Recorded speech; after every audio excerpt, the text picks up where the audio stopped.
What's up, guys? I got another Halloween script here for you that almost happened. This one is called Halloween Returns and was written by Marcus Dunstan, the guy who directed the Collector films.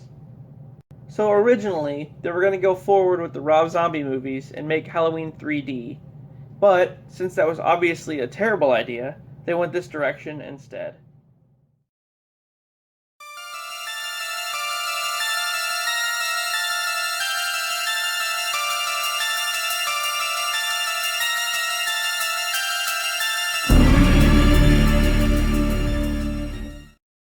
So Halloween Returns follows the events of the very first film and ignores every other sequel in the series. It takes place on the very same night as Michael Myers gets put on death row. So, starting off, the film takes place in Russellville, Illinois, as opposed to Haddonfield. Why? I don't know. They don't really say. A girl named Karen is running from Michael amidst a bunch of other chaos. So basically, I guess, there's cops everywhere, and people are running around panicked, and he's just walking around stalking people. And I'm guessing that the incident with, Loomis and Laurie just happened, and this is after that. So he's stalking this girl, and it's filmed through his point of view, which is something they haven't really done at this point. I mean, yeah, in the first one, when he was a little kid, they did, but not like this. So he shows up at Deputy Hunt's house and walks in and immediately kills his wife. And then he sees a little boy sitting in his room, who's probably Hunt's son, and he just witnessed his mom getting killed, what the fuck? But Michael bypasses him completely and goes to the older sister's room, where she's hiding in the closet. And this scene plays out a lot like the one from Halloween 2018, so maybe this is the inspiration for that. But anyway, he goes up to the closet door and stabs through it, and he stabs the sister, and then he yanks her out of there and throws her down the stairs. At this point, Hunt shows up with a bunch of other cops, and they try to, ambush Michael. And you would think that Loomis would be, right behind him, but no. We hear a voice on the radio say that they just found Loomis and Laurie down the street, so that's not the case here. Instead, in walks the new Loomis, which is a guy named Paul Rogers. He's just another doctor from another clinic, I guess. But anyway, he just walks in and tells Michael to stop, and I'm guessing it's a lot less aggressive than Loomis would have done it, but Michael just gets on his knees and submits. And yeah, that was the opening scene. So, let's keep going. After a pretty interesting title sequence full of Michael Myers-shaped pumpkins, we time jump to 10 years later, where Deputy Hunt is now the sheriff, Dr. Rogers is overseeing Michael instead of Loomis, and Michael is now on death row. And we have Sophia, who's the final girl of the film, and also she's Rogers' daughter. Enter a bunch of partying teens like any other slasher film, who basically exist just to die. But then, of course, there's Sophia, who's the contrast. She's more of a Laurie Strode type. So he did the same thing Loomis did for 10 years and tried to find reasoning in Michael's behavior, but to no avail. He pretty much tells him there's no place for him among the living and that he needs to die. Michael, of course, has no reaction to that. He just sits there quietly.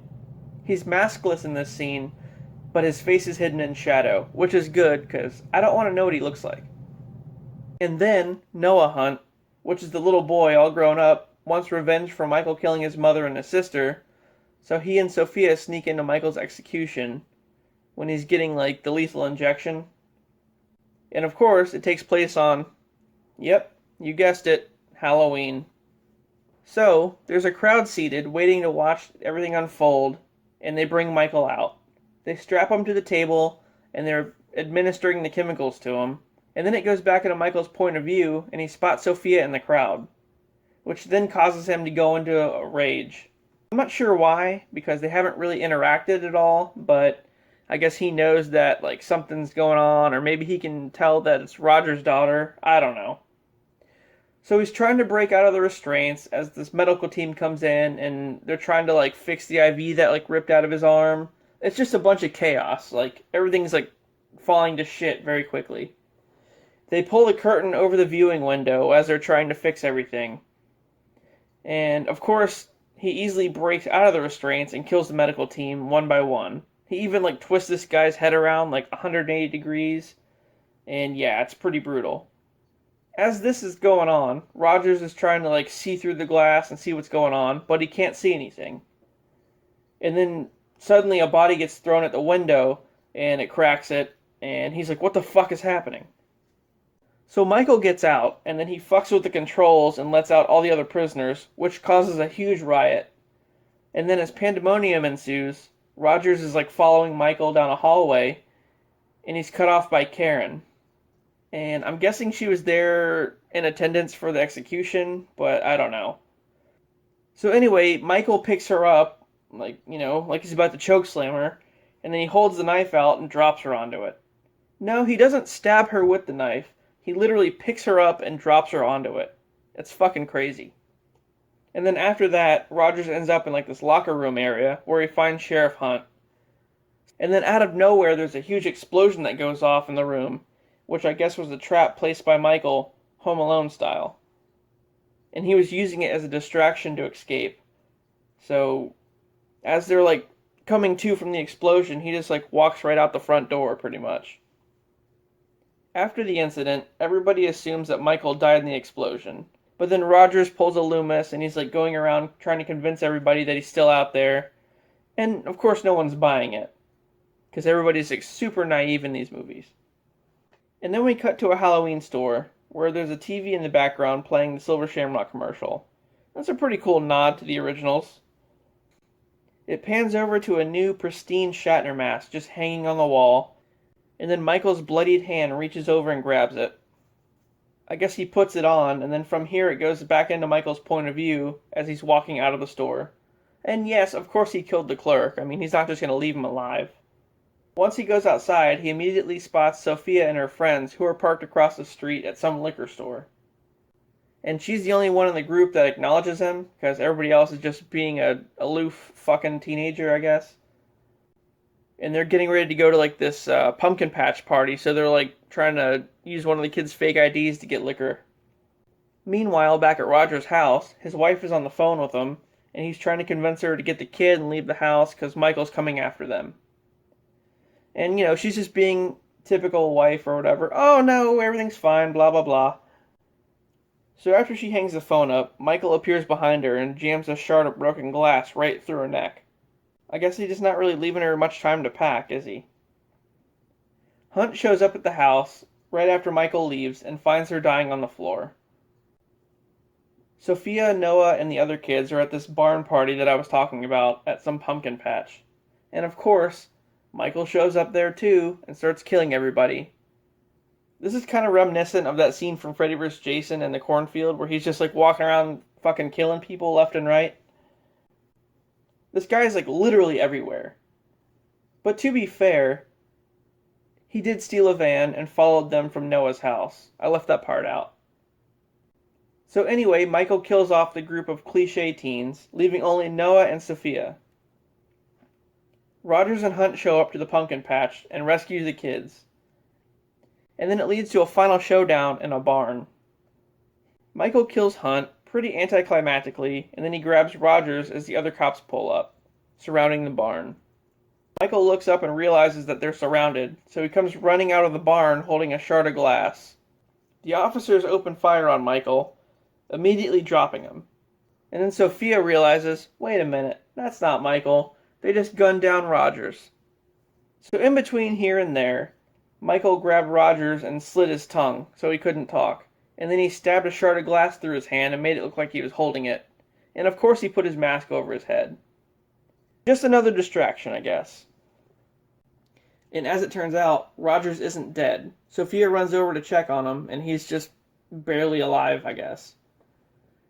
So the cops go into the barn to investigate and see the words, "This town will never be safe again," written on the wall in blood. Hold on. Since when can he read and write? And when has he ever written shit on the wall? Okay, so there was the Sam Hain thing in like the first one, but that was whatever. Then we see a heavily wooded area where Michael's standing off in the distance overlooking the whole situation. So he got away again.